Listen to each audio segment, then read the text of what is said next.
Real Madrid তো Borussia ডর্টমুন্ডরে হারায়া club বিশ্বকাপের সেমিফাইনালে চলে গেল। তো ক্লাব বিশ্বকাপের সেমিফাইনালে আমরা দেখতে যাইতাছি দুই European giant PSG versus Real মাদ্রিদের খেলা। আমি মনে করি যে এই ম্যাচের উপরে ডিপেন্ড করে যে কোন দল ক্লাব বিশ্বকাপ জিতবো। কারণ ভাই আপনি মানেন আর না মানেন, রিয়াল মাদ্রিদ যেই টুর্নামেন্টেই খেলে ওরা ওই টুর্নামেন্টেরই ফেভারিট থাকে।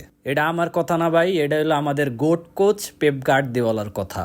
আর পিএসজি বর্তমান ইউরোপ চ্যাম্পিয়ন হওয়ায় পিএসজিরও ফালায় দেওয়া যায় না। তো এক কথা এই ম্যাচটা হইতে যাইতেছে ক্লাব বিশ্বকাপের সবচেয়ে ইন্টেন্স ম্যাচ।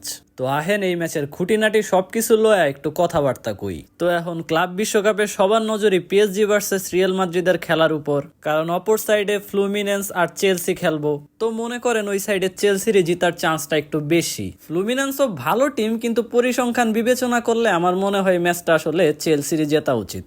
তো পিএসজি হলো বর্তমান ইউরোপ চ্যাম্পিয়ন, এই কারণে আর কি প্রত্যেক ম্যাচে পিএসজির আত্মবিশ্বাসটা অনেক বেশি থাকে। তো আপনাকেও এটা খেয়াল করার কথা, এই কারণেই পিএসজি প্রত্যেকটা ম্যাচে অ্যাটাকিং ফুটবল খেলে। কিন্তু ভাই এটা রিয়াল মাদ্রিদ, যারা ক্লাব ফুটবলে প্রেসার গেমের রাজা।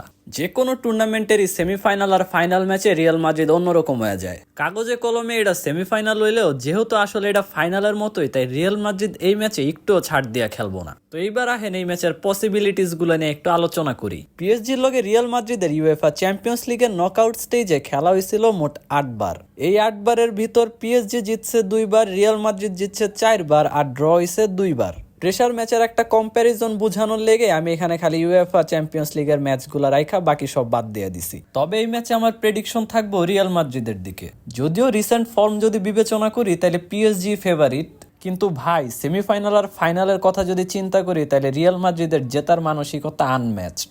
এইসব ম্যাচের লাস্ট মিনিটে রিয়াল মাদ্রিদ যেই লেভেলের কামব্যাক মারে ভাই, ওইসব দিকে আর নাই গেলাম। পিএসজি হয়তো এই ম্যাচে বল পজিশন বেশি রাখবো, কিন্তু রিয়াল মাদ্রিদের কাউন্টার অ্যাটাক আর লাস্ট মুহূর্তে কামব্যাক করার ক্ষমতার কারণে আমি তাদেরকে এই ম্যাচে আগায় রাখবো। কিন্তু ভাই এটা সে একটা ম্যাচ হইব, কেউ মিস করেন না, ওকে।